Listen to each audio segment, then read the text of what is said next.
Hey YouTube, welcome back. Today is the sixth video of our series of design a rate limiter. Basically, of this series, we're going to design a rate limiter, but we just go in some details and just describe everything, but just make sure that in a real interview, in a real system design interview, you will not have to explain all of that. And as we said always, if you didn't watch the previous videos, I highly recommend to watch them. However, if you watch them but you just you need a quick review, we will do a quick recap of everything that we have done in the last 5 videos. Like 5 minutes, it will take 5 minutes, something like that. So like, you just feel free, if you don't need that, to just skip the first 5 minutes to get directly into the today's topic, because this video's topic will be about the something called the algorithm about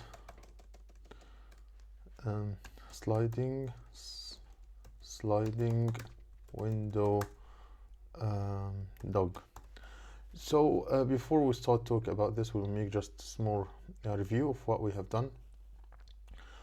Basically, we have this question was just design a rate limiter, and basically in system design interviews, the questions are pretty vague, and our job as an interviewee is to make sure that we ask all the time for clarifications, so to make sure that we understand the requirements, and understand the problem, so we know the functional requirements, non-functional requirements, what we should build, what things we should focus on, because basically it's just 45 minutes or maybe like 1 hour interview, so you don't have that much time to just design everything. So to make sure that our design, our approach is right, we just put we build this framework. It just have 4 sections. It's first we understand the problem, the second we process a high level design, after that we get deep dive, and after that we wrap up everything. So when to understand the problem, basically we have to ask like from 5 to 10 questions to make sure that we're understanding what we are building, basically. So basically we ask all the time for clarifications. Basically all the time in the system design interview, you will ask for clarifications. So basically we ask about like five questions. You want to ask between 5 to 10 questions, not more than that, not less than that, because less than 5, a lot of requirements you will not know about. More than that, I guess you will just waste time. So basically we ask about what specific types of requests needed to be limited. So basically we know what we are building this rate limiter for, and it's a API focused service. Does the rate limiter work based on IP address and the user ID? So basically we know what are the parameters that should the rate limiter accept, and what is the scale of the system, to know if we are working on distributed system, should we put at the scale into our calculations. Should the rate limiter respond to the user that being blocked? And it was also yes, it's about some functional requirements also. Are there any performance or latency requirements are needed? And basically the rate limiter should have super low latency, because we shouldn't make the HTTP request quite slow. There is more questions that you can add. This is what I come up with in my mind. Maybe like we can add more 3-4 questions, and I guess all of them it will be quite good. And we reach the based on these questions, we know the functional requirements and non-functional requirements. And there's something quite important, that when you finish the functional and non-functional requirements, like for the functional requirements, I said that the rate limiter must be able to limit the rate of the request for specific types of request. The rate limiter must respond to the user when the limit is exceeded. The rate limiter must be able to track the rate in real time, because we want everything to be low latency. The non-functional rate limiter must be high available. The rate limiter should have a low latency, a high fault tolerance. That means when the rate limiter fail basically to deliver something, that means that the other application will not be affected by that. The server will continue to work. Use as little memory as possible, and it's a distributed system. There is something important, that when you type of functional requirements and non-functional requirements, however, if you just put the perfect questions, ask your interviewer, is there something I'm missing? Because maybe sometimes the interviewer has some things in mind that he wants you to design, and I guess he will answer you directly. And by this two slides, basically, we finished the first requirements. The second requirement is that we propose the high-level design. So we have two things: where we put the rate limiter and which algorithm that we use. Where we put the rate limiter, we have two options that we said before: the client and the server side. The client, that we don't have that much control over it, so it's not a good practice. So we'll go with the server side. In the server side, we have two approaches. It's to put it as independent service in a microservice based architecture, put it in the API gateway, something like that, or put it into the API servers by itself. It depends on the technology that we're using. Our technology will accept that is the architecture already microservices or not, based on microservice or not. And after that, we went to the algorithm that we're actually using, and we talked about the token bucket. And basically, the token bucket, it's like this one.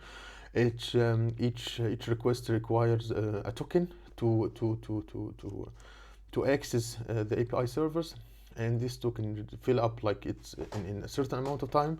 Like, let's say that every 1 second. So every 1 second we accept only three requests.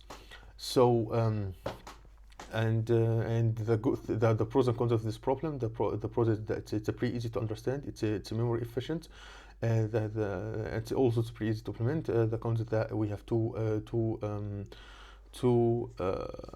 parameters, so sometimes it could be quite challenging to handle it. We have a leaking bucket. The leaking bucket is quite similar, but it's the difference that we're using a queue, so first in, first out. And basically, the client sent the request. We ask the bucket, is it full? If yes, we drop it. If no, we put it into the queue, into a fix, and the queue was shipped to the API servers into fixed rate. And I guess this one, and the pros and cons of this one, it's also memory efficient, and the fixed rate is quite good for API servers rate a certain amount of time. And the problem that comes with it, that the queue could be built with old old requests, or and also we have also the same two parameters problem. And after that, we talked about the problem, the next one, which is the fixed window counter. And basically, the fixed window counter, basically we divide the timeline into fixed size, fixed size time window, basically, and assigned a counter for each window, basically.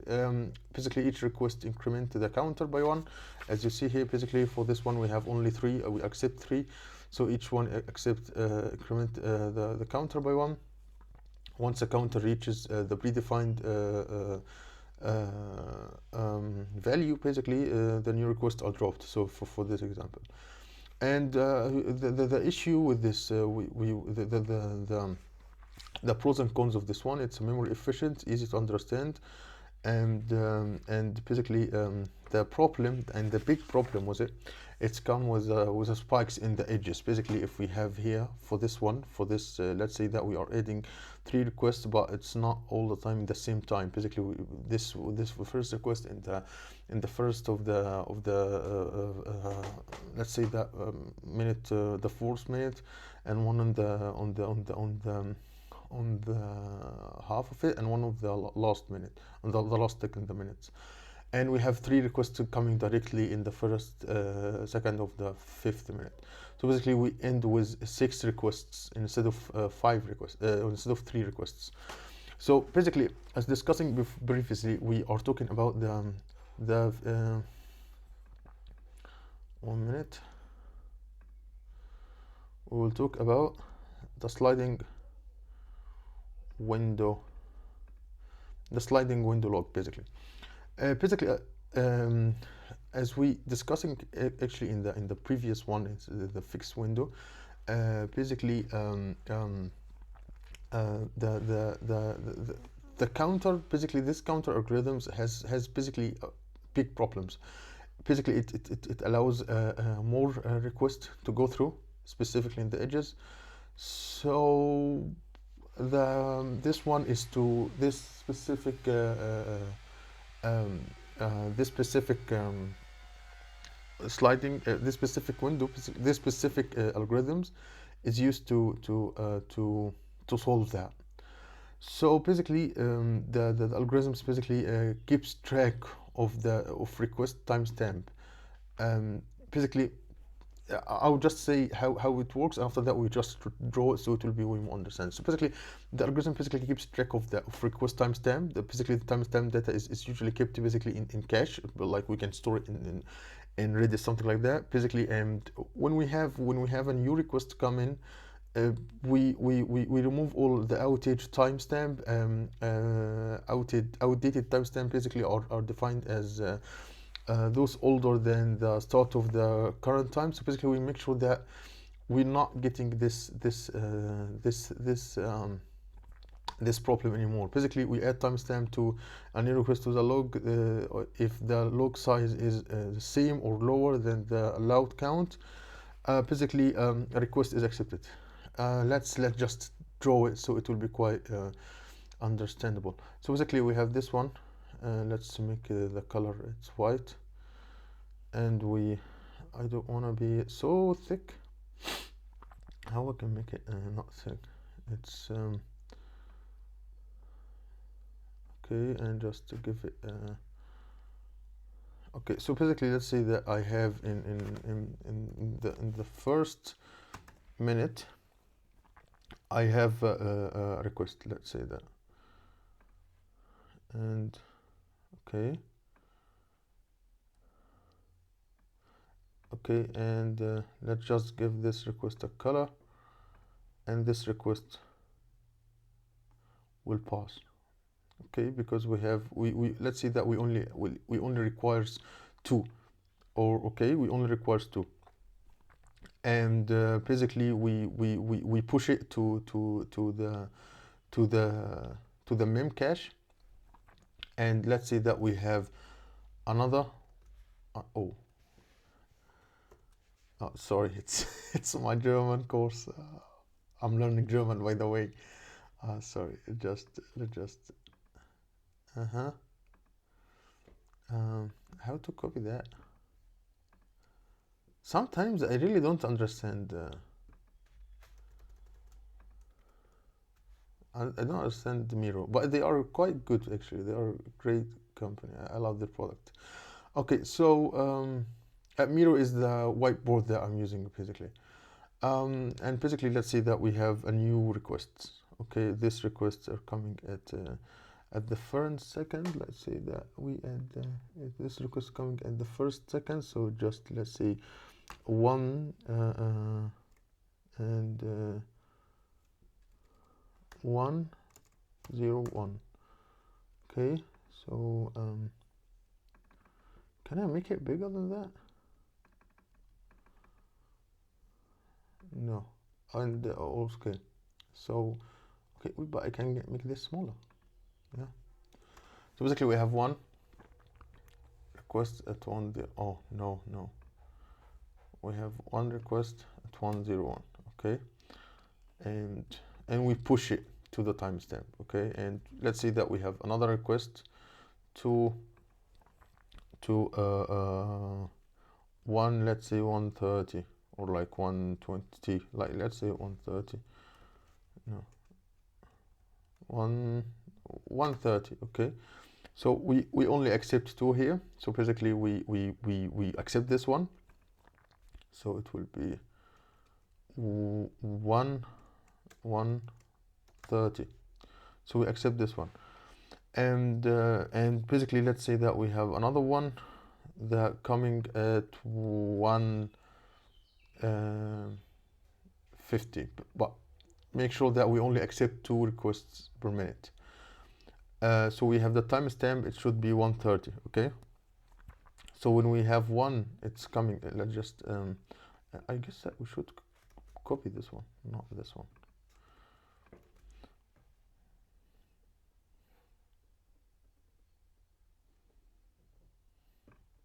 So let's say that we have one at 150. Okay,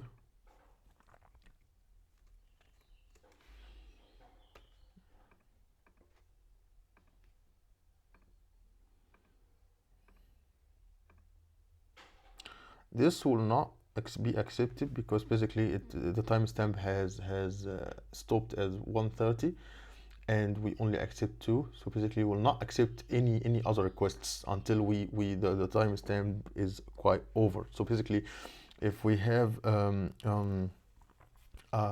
request at let's say we have a request and we have a new request as the second minute, maybe like let's say 2:40 for example, and no, let's just make this one and make this one and make this one. Basically we will have a new request in the 2:40. Basically what we're going to do is that we are going to how can I make a cross on this one? I don't know. I'll just make it with the so basically first we remove these two things. Oh, sorry. Let me put the pin is not connected. Okay. Okay. Basically, we remove these two things from the timestamp. Okay. And we add the old requests and the new request basically. So we will add both of them right now, and that just has this one. Can we make this one just we will add but I just want to make them green also. I will add the 150 that we dropped before, and we will add the 240, and basically oh wait a minute,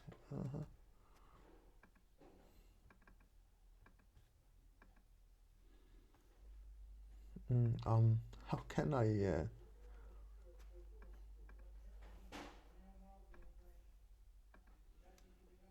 okay, let's just okay, nice, that's better. And let's just okay, yeah. So basically we make sure right now each minute we have only 2 requests, you know. This is how we do. Basically let's just try to discuss what we have done here. Basically the log is first of all here the log when and this first one, the log is empty. So basically when this request pass, this request is accepted. So basically, and also we have a new request arrived at at this timestamp 1 minute and 30, and basically we only accept 2, so we have 1 and we also already have 1 in the timestamp, so we accept it, and we store it. Basically we have a new request coming here in 150, and basically the timestamp is increased. Basically we have this one by the timestamp, and we only need to have at least 1 minute. So basically what we're going to do right now here is just we reject this basically the new request that arrives at this time, and the timestamp is increased into the log after the insertion. The log size is right now will be 3, but we only accept 2. So basically, therefore, this request is rejected even though the timestamp remains in the log. Okay, we store the timestamp in the log. Basically, the new request arrives at here at 240, and basically the new arrives at 240 request is basically in the new range. So basically are within the latest time frame, but request sent from basically these 2 requests are quite outdated, and they are old, so we remove them and we add the other 2 requests, and basically that's it. Basically the pros, the rate limiting implemented by this algorithm is very accurate, and I guess it's and it will request will exceed the rate limit. The problem that it takes tons of memory. It takes a lot of memory, and yeah, that's it for today's video. Hope that my description wasn't good or was good. I hope that my description was good, not wasn't good. And I guess that we are going to, maybe you have only 2 videos about talking about the high level design, because we will talk the next video we'll talk about the sliding window counter algorithm. And yeah, and I guess after that we talk about the high level architecture after we talked about all of the things. And after that we start to into the deep dive and to more interesting sections basically. And yeah, so that's it for today's video. Hope that you like my description, and if you like my description, feel free to subscribe, hit the notification bell so you will never miss a video, and see you in future videos.